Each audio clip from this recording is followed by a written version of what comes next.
अस्सलाम वालेकुम नाज़रीन। नाज़रीन, बात करेंगे आज़ाद कश्मीर पर, बात करेंगे सिर्फ और सिर्फ रावला कोट पर। खबरें आपके सामने रखने का भाई हकीकत यह है कि साहब मुझ में नहीं है, लिहाजा लानत भेजे खबरों पर, लानत भेजे नाज़रीन मेरी सहाफत पर और लानत भेजे मेरी बुज़दिली पर। थोड़ा सा ना नाज़रीन चीज़ों को ना एक एक कदम पीछे लेकर देखने की, एक बड़ी पिक्चर को एक कदम पीछे लेकर देखने की कोशिश करते हैं। थोड़ा सा ब्रीद इन ब्रीद आउट करें, कोई चाय का कप शप पिए, कोई किसी दोस्त के साथ नाज़रीन कोई बातचीत करें थोड़ी देर के लिए। दिल उदास है, दिल परेशान है, दिल रो रहा है और दिल नाज़रीन छल नहीं है। मेरे एक दोस्त हैं, वो रावला कोट से हैं। उन्होंने नाज़रीन आज फेसबुक पर आकर लिखा, बड़ी क्रिटिकल और सख्त किस्म के एनालिसिस वो अक्सर करते हैं। उन्होंने कहा कि भाई बात यह है कि अगर माफी मांगने से रावला कोट के अंदर सिचुएशन डिफ्यूज हो सकती है तो मैं लाइन में सबसे आगे खड़ा हूं। मैं सबके पांव पकड़कर माफी की भीख मांगने के लिए तैयार हूं कि बराए मेहरबानी भाई रावला कोट के अंदर सिचुएशन को डिफ्यूज करें। अब नाज़रीन रावला कोट दुनिया की सबसे बड़ी खबर बना हुआ है। अल जजीरा वो कहते हैं Rawalakot, something is happening in Rawalakot, what's happening in Rawalakot, Amnesty International, बैनुल अक़वामी मीडिया, रावला कोट, गोरियां काले गोरे चिट्टे नाज़रीन सारे आकर Rawalakot Rawalakot Rawalakot Rawalakot कर रहे हैं।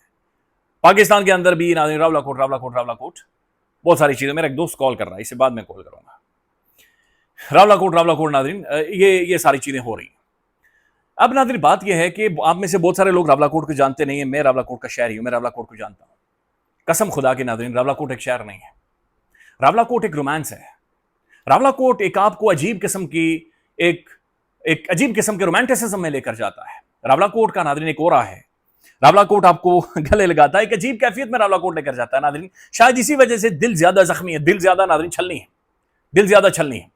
मैं पाकिस्तान के एक बड़े प्रोमिनेंट जर्नलिस्ट हैं, उनका एक इंटरव्यू देख रहा था और उन्होंने पाकिस्तान के नेशनल टेलीविजन पर इंटरव्यू दिया। उन्होंने कहा भाई मैंने आधे से ज्यादा दुनिया घूमी है, लेकिन रावला कोट आजाद कश्मीर के अंदर मेरे साथ एक ऐसा वाकया हुआ कि ना मेरी फैमिली भूल सकी है और ना मैं भूल सकूंगा कभी। वो कहते हैं मैं फैमिली को लेकर रावला कोट घूमने गया तो रावला कोट बाजार में एक तंग से मोड़ के अंदर गाड़ी मोड़ते हुए एक गाड़ी के साथ मेरी टक्कर होगी।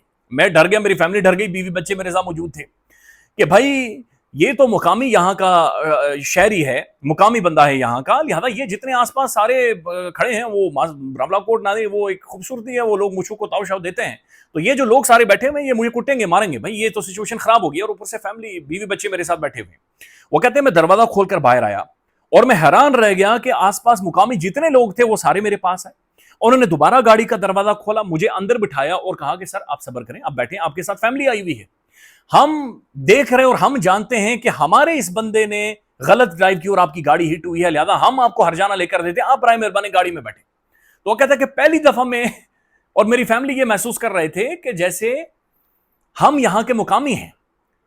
जिस तरीके से वो मुकामी लोग आकर हमारे साथ खड़े हो गए और उन्होंने उस अपने मुकामी शख्स से यह तकादा किया कि भाई हमारा मेहमान है, इसके साथ बीवी बच्चे मौजूद हैं, इसके साथ फैमिली मौजूद है, लिहाजा अगर तुम्हारी गलती नहीं भी है तो भाई दरगुजर करो, क्या बात कर रहे हो, ये हमारा मेहमान है जो रावला कोट के अंदर आया हुआ है। रावला कोट में नाज़रीन, रावला कोट शहर में सबसे ज्यादा म्यूजिक सुना जाता है, सबसे ज्यादा गजल के प्रोग्राम आज भी रावला कोट के अंदर होते हैं। रावला कोट में अगर गजल का प्रोग्राम नहीं भी है तो रावला कोट में आप शाम को जाए नाज़रीन, वहां पर लड़के बैठे होंगे, नौजवान बैठे होंगे साइड पर नाज़रीन, गजल लगी हुई, म्यूजिक सुनते हैं नाज़रीन। रावला कोट में फुटबॉल के शायद कश्मीर में सबसे बड़े मैचेस होते हैं।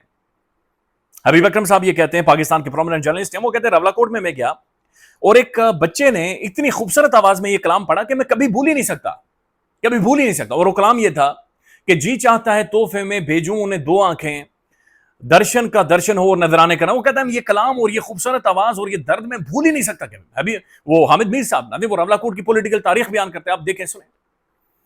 रावला कोट के अंदर नाज़रीन कश्मीर में सबसे ज्यादा सर्कुलेट होता है अखबार, न्यूज़पेपर। रावला कोट में पॉलिटिकल शाउर बहुत ज्यादा है। रावला कोट के अंदर लिटरेसी रेट नाज़रीन बहुत ज्यादा है।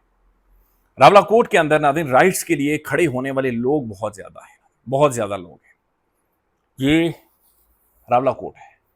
आज नाज़रीन हो क्या रहा है, बैनुल अक़वामी मीडिया क्या रिपोर्ट कर रहा है, तड़ तड़ तड़ तड़ तड़ तड़ तड़ तड़ तड़ तड़ की आवाजें आ रही हैं रावला कोट से नाज़रीन, तड़ तड़ की आवाजें आ रही हैं। रावला कोट का एक व्लॉगर है हमजा नसीर, आप में से शायद बहुत सारे लोग उन्हें ना जानते हो नाज़रीन। वो व्लॉगिंग सिर्फ ये करता है कि वो शुगर लगाता है, टीमो इधर आए मैं आपको दिखाता हूं, ये देखें बाहर आ गई है, टीमो इधर आओ मैं आपको दिखाता हूं, ये देखें बर्फ पड़ गई है, टीमो इधर आओ देखें रावला कोट में फूल खिल गए।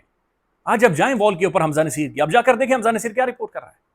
वो जो खूबसूरत मुस्कुराता हुआ चेहरा, टीमो इधर आओ जी मैं पहाड़ पर चढ़ गया हूं, टीमो घास उग रही है, टीमो रावला कोट के में ये हो रहा है, मैं फलाने होटल पर चाय पी रहा हूं, टीमो मैं ये देखें जी तरबूज खा रहा हूं। आज वो जाकर उसकी वॉल के ऊपर देखें वो क्या रिपोर्ट कर रहा है। हमजा नसीर के चेहरे के तासुरात देखें ना, उसके चेहरे के उसके तासुरात देखें, वो तासुरात बदल गए। वो हमजा नसीर नहीं है, वो टीमो करने वाला नाज़रीन वो जो लड़का है वो आज रवला कोर्ट में नाज़रीन कुछ और बात कर रहा है। वो ऐसी बात कर रहा है कि जो बात हम कभी सोच भी नहीं सकते थे, हम कभी इमेजिन भी नहीं कर सकते थे, कभी इमेजिन भी नहीं कर सकते थे।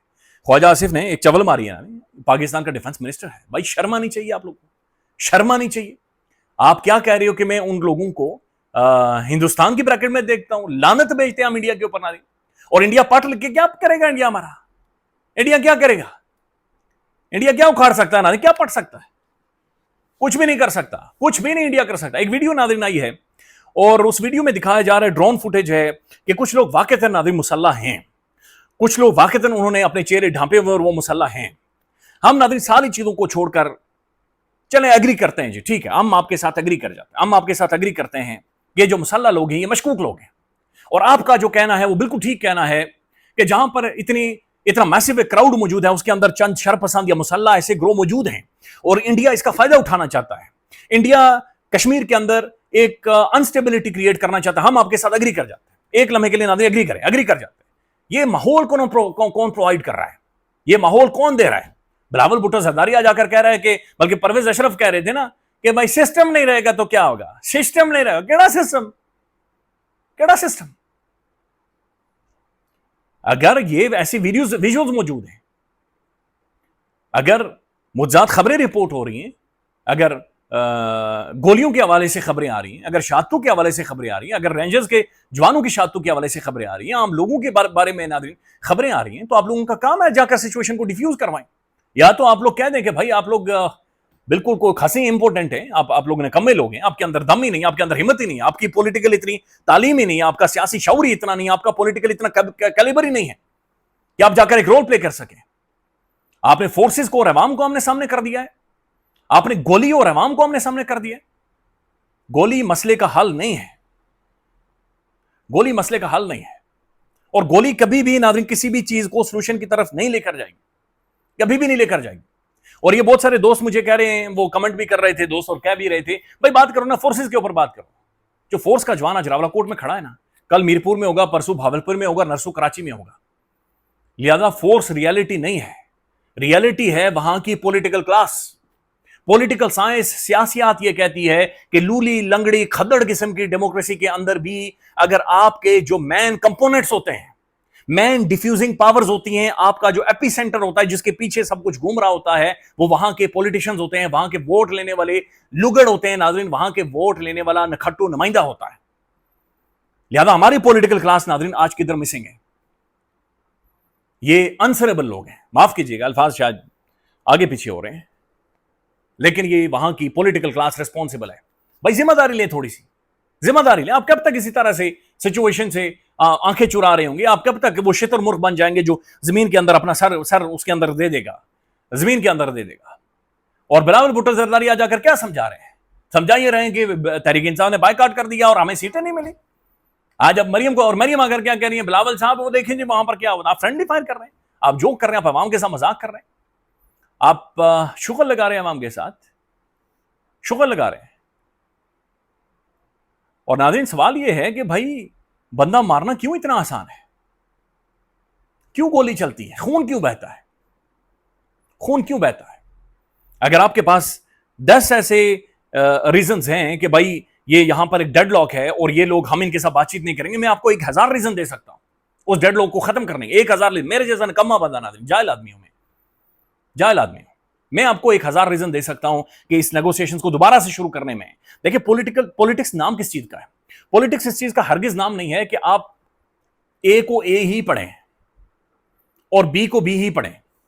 पॉलिटिक्स इस चीज का नाम है कि आप एक ऐसा माहौल बना दें कि कम से कम जो गुफ्तगू है या जो कम से कम बातचीत है वो सी डी या एबीसी के इर्द गिर्द हो रही है, एबीसी के करीब करीब नाज़रीन हो रही। चले बड़ी ए नहीं लिखी जा रही तो छोटी ए लिखी जा रही, छोटी ए नहीं लिखी जा रही तो कम से कम नाज़रीन ओ बन जाए, नीचे से ए बरल उसे समा बना लिया जाएगा। पॉलिटिक्स इज एन आर्ट, ये एक आर्ट है। इंडिया के अंदर क्या हुआ नाज़रीन, लोग बाहर निकले, उन्होंने कहा प्रधान इंटरव्यू इस्तीफा दे धर्मेंद्र प्रधान। मोदी ने नाज़रीन स्केल को बढ़ाया, मोदी ने उस लोगों को नाज़रीन वो एंग्जाइटी निकालने दी, गुस्सा निकालने दी। 3 दिन तकरीबन को 150 घंटा नाज़रीन मेरे ख्याल में लगभग कोई इतना बन रहा है या इससे ज्यादा का टाइम बन रहा है, उसने सिचुएशन को डेवलप होने दिया और फाइनली उसने प्रधान का जो जब इस्तीफा लिया धर्मेंद्र प्रधान का, तो सिचुएशन डिफ्यूज हो गई। तो 3-4 दिनों तक नादिन सिचुएशन को मोदी बॉयल करता रहा ताकि इसका कोई ना कोई सोल्यूशन निकाले, कोई ना कोई हम हल निकाले। हमने नादिन हल निकालना है। हम सब दुखी हैं, रावलाकोट दुखी है, शिकवे शिकायत बहुत ज्यादा मौजूद है, गुस्सा बहुत ज्यादा मौजूद है, लेकिन स्टिल नादिन इसके अंदर से नेविगेट करके निकलना है। हमने निकलना। हम कब तक इसे एक ही अम्ब्रेला में लेते रहेंगे जी, इंडिया इंज कर लेगा, इंडिया इंज कर लेगा। खोती करेगा इंडिया, खोती करेगा मोदी। 4 दिन पहले हमने इनके रफाइल मार दिए थे। हमारे अंदर पोटेंशियल है, हमारे अंदर कैपेसिटी है, हमारे बीच में नादिन एक पॉलिटिकल क्लास मौजूद है, सिविल सोसाइटी मौजूद है, जजेस मौजूद है, जर्नलिस्ट मौजूद है, साफी मौजूद है, मेरे जैसे लोग भी नादिन यहां पर मौजूद हैं। प्लीज प्लीज इस सिचुएशन को डिफ्यूज करें, इसे फ्यूल ना करें प्लीज। 6 महीनों बाद, 2 महीनों बाद हम चाह रहे हैं कि रावलाकोट के अंदर दोबारा से वो रोमांटिसिज्म बहाल हो। रावलाकोट नादिन वैसा ही हमें चाहिए, हमें वैसा ही रावलाकोट चाहिए। ख्याल रखिएगा नादिन, अपडेट करेंगे जी। अल्लाह हाफिज।